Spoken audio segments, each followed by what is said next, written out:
50% of Americans believe that the result of the 2024 presidential election will directly impact their personal finances, while about 99% of voters say that the economy is at least somewhat important in influencing their vote for the next president. Voters absolutely are using the economy as a metric by which to evaluate presidents. It's something that they encounter in their day-to-day lives, what their bank accounts look like, what their grocery bills look like. And so it's very natural to start to wonder, well, who's responsible for this?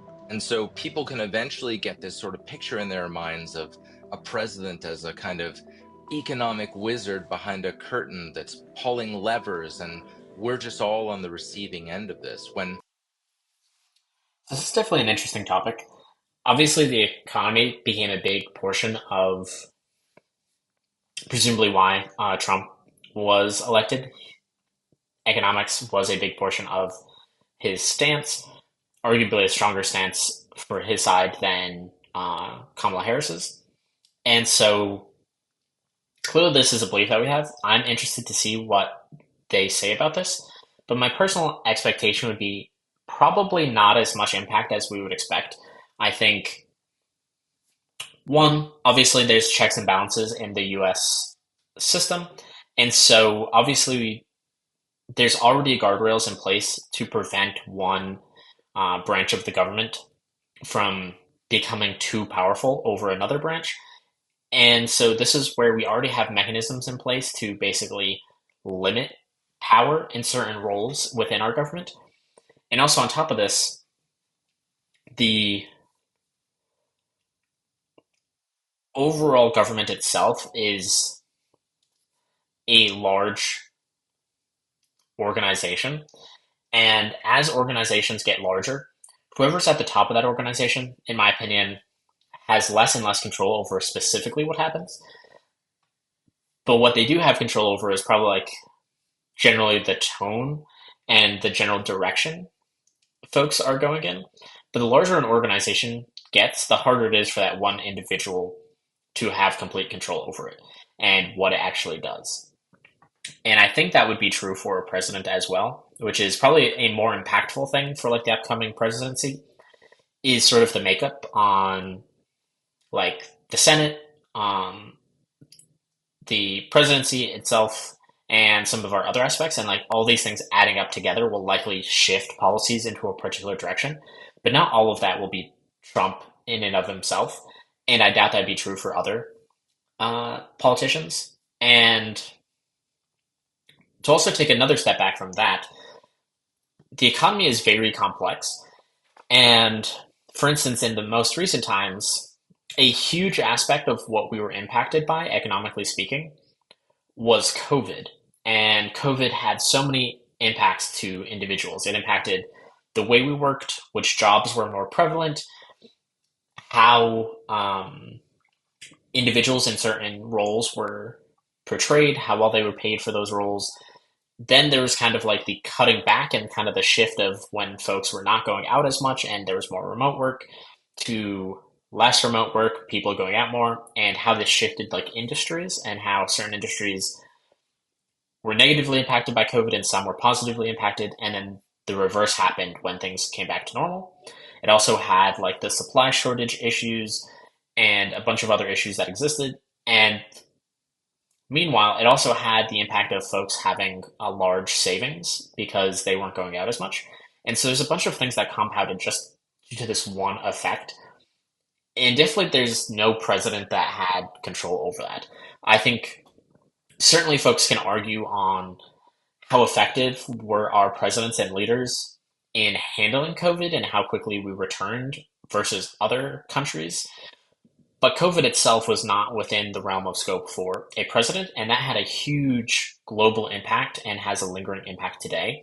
And I still feel like we're still experiencing like remnants and echoes of what happened in COVID and how things are sort of correcting, as well as like inflation, for instance, right now is something that's happening quite a bit and likely is impacted by sort of the shift from shortages that occurred and also the fact that some people had a lot of savings and now they have like extra income and extra money that they have set up that they can basically use to spend in the aftermath. And so that was a huge aspect. There's also the Federal Reserve, who actually adjusts our like interest rates.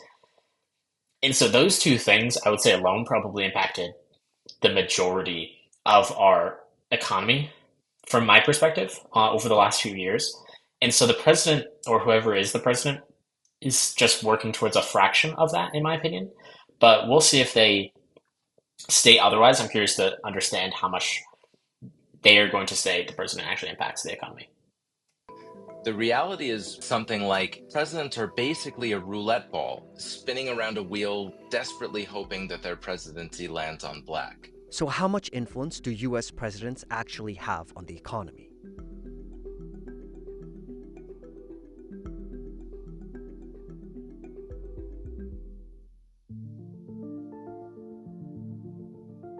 There has been a tendency on the part of our society, led by politicians, to exaggerate the amount of power that the president wields. And that's encouraged by participants in these campaigns. You've got a problem, I'm going to solve it. Policymakers have two main tools to influence the economy: monetary and fiscal policy. So monetary policy is one important tool that the government has to try to prevent the economy from overheating too much or from cooling off too much, to find that nice, perfect sweet spot of low unemployment and low inflation. What it really has to do with kind of interest rates, right? The cost of borrowing money. If interest rates go up, for example, people will be more willing to save, less willing to make new purchases, less willing to take out big loans, and this should help to kind of cool off the economy if inflation is running high. But by design, power over monetary policies fall under the authority of the Federal Reserve, rather than the President of the United States. Monetary policy is the sole. Yeah, so they're already covering this aspect. And so, as I mentioned, interest rates are such a huge portion of our economy. And I would definitely encourage folks to look into it if they're interested in this type of aspect. But again, as they highlighted, it has such a trickle-down effect of, just to cover it again, so the Federal Reserve can choose to increase or decrease interest rates. And usually this is based off of themselves and how they hand out money to banks and loans to banks or other large organizations. But then this has a trickle-down effect in so much as if the Federal Reserve is lowering interest rates, then basically what ends up happening is loan rates get lower, interest rates on like your bank accounts get lower, and these are all tied together because basically the banks that you work with are trying to make profit, but they also are trying to get as many customers and as many dollars into their systems as possible. So when the interest rates go down, they'll lower their loan rates so that way more folks want to use them versus another bank who's willing to do that. And so basically the competition in that system forces them to lower their rates. And same thing on the way back up, which is as the Federal Reserve increases their rates, basically banks get a better deal. Then it's easier for some banks to like push it up. And generally we just see this as sort of like a gradual progression up and down in association with that. And this impacts a lot of folks because obviously this determines whether or not you're more inclined to like make a large purchase, like a home or a car, maybe even going back to school, for instance. These are all things that would be impacted by those rates.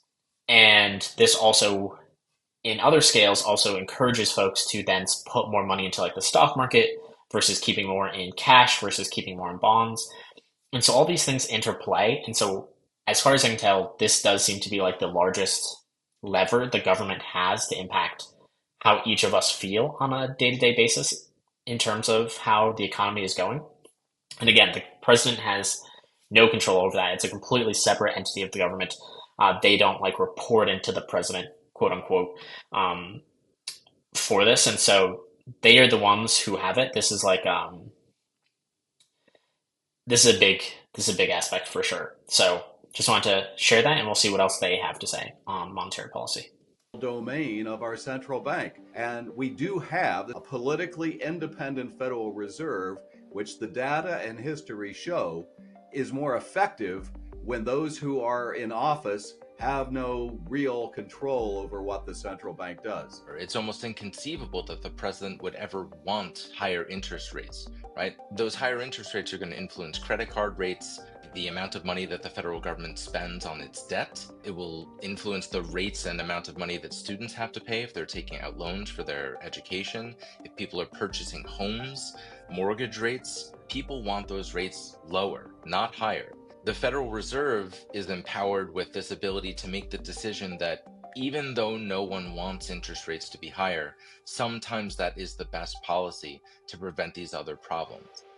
However, presidents can also get a chance to appoint the leaders of agencies like the Federal Reserve or the Federal Trade Commission, which still needs confirmation by the Senate.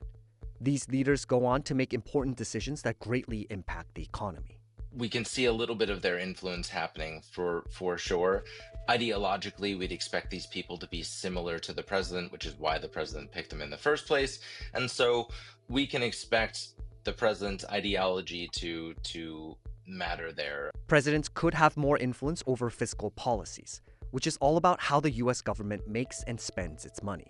But ultimately, the president can't achieve much alone without the approval of Congress. The president can talk until the proverbial cows come home about what they're going to do, but it requires Congress to open the gate for those cows to allow the federal spending to occur. So a president does not have the power to propose a program, to attach federal spending to it, and then enact that spending, because constitutionally the Congress must approve the spending, and the president then has to approve what Congress essentially checks off. The president's role is even more minimized when the president and Congress are at odds. If a president comes in, or after 2 years, let's say, Congress now switches political power, what happens, right? The president, it doesn't matter what they want anymore, right? It has to get through Congress. And so if Congress is shutting down the president's agenda, nothing gets passed. Beyond policies, many other variables make it challenging for the president to steer the economy however they see fit.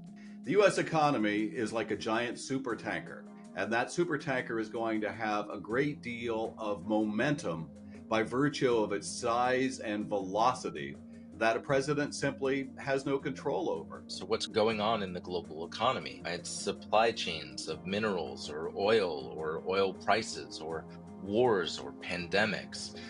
All of these, right, can really have a big influence on what's happening in the US economy, and yet they're very much outside of the president's direct control. Even beyond that, right, individual states within the United States, they have influence over, their state tax policies, unemployment insurance in different states. The president doesn't control a lot of what goes on in each state, and yet what goes on in each state can have a lot of influence on the overall national economy. The president's influence on the economy, it's not zero, but it is highly contingent and also not necessarily immediate in terms of what can be done. The president's role can become more important during times of crises. I think the president's powers are most important when the country has an identifiable crisis. In 2008, we had the Troubled Assets Relief Program signed into law by President Bush. 1 year later, we're still in the midst and throes of the Great Recession. President Obama comes in and signs Congress's Reinvestment and Recovery Act, the stimulus package of 2009. These were major spending bills to try to stop the economy from going into just free fall. And so in those particular moments, the president can have an influence. In theory, had President Bush or President Obama decided not to sign those bills, I think most economists would tell you that it would be pretty scary. The president can figure out where the guardrails allow them to insert some special policy or initiative without the involvement of Congress. If a president is well served by essentially their advisors, they will know where executive action can apply or where they think that they can essentially make a move without the approval of Congress. But those are really special situations. Presidents also play a large role in negotiating trade deals and imposing sanctions or tariffs that can influence the economy more directly. In theory, presidents could have a pretty big effect were they to do something pretty extreme. And so using tariffs, for example, if enormous, 100% tariffs were imposed on any imports coming from particular countries, that could matter a lot. I mean, consumers purchase these products. Businesses in the US rely on these products as inputs for their own businesses. It's just that in normal practice, presidents don't do this. Experts also suggest that the outcome of an election could also have an impact on consumer sentiment.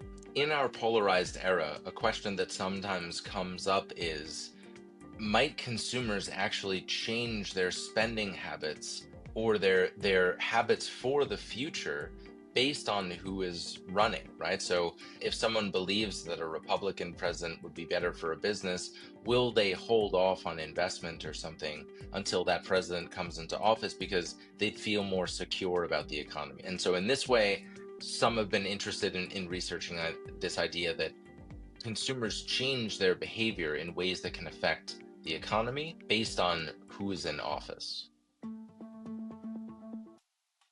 Yeah, so like an interesting aspect of that to elaborate on would be, for instance, Trump, and just generally speaking, having a Republican as a president, you're probably going to assume there's a chance, or at least a higher likelihood, of there being like income tax rate cuts. And the reverse could be true. Maybe a Democratic president could be there, and you might be worried about tax rates increasing. And so, in that exact case, you could be thinking to yourself, oh, I need to save up more money, or, excuse me, either I need to save up more money, or actually, easier times are going to be ahead. So you could be concerned maybe tax cuts means you're going to have more disposable income in the future. And so therefore you're not as worried about it and you're not saving as much, or the opposite could be true. Maybe you're worried about tax rates increasing. And so you want to be prepared to weather that storm. And so that is certainly an interesting aspect of how people can adjust their thinking and adjust their personal behaviors. And obviously this is something that could be done at scale, because while every person is an individual, all of us will be slightly impacted by this. And so if everybody, every American knows that there's an increased chance of tax rate cuts or tax rate hikes, then all of us are kind of making similar decisions, and we're obviously very influenced by our neighbors in a variety of aspects, whether that's good or bad. And so we can tend to follow the crowd in certain scenarios. And so if you see somebody else behaving in a certain way, you might be more likely to follow suit because you think that person might be right, or that you might believe their rationale for it to be founded in something that makes sense to you. It's important for voters to have accurate expectations of what the president is actually able to do. If you have this idea in your head that presidents wave a wand and they'll make the economy wonderful and that everything will turn around in a few months and just be great, well, it's kind of a delusion of sorts. There is no overstating the importance of the presidency, but we can overstate the powers that we think the president can wield, and that's a problem.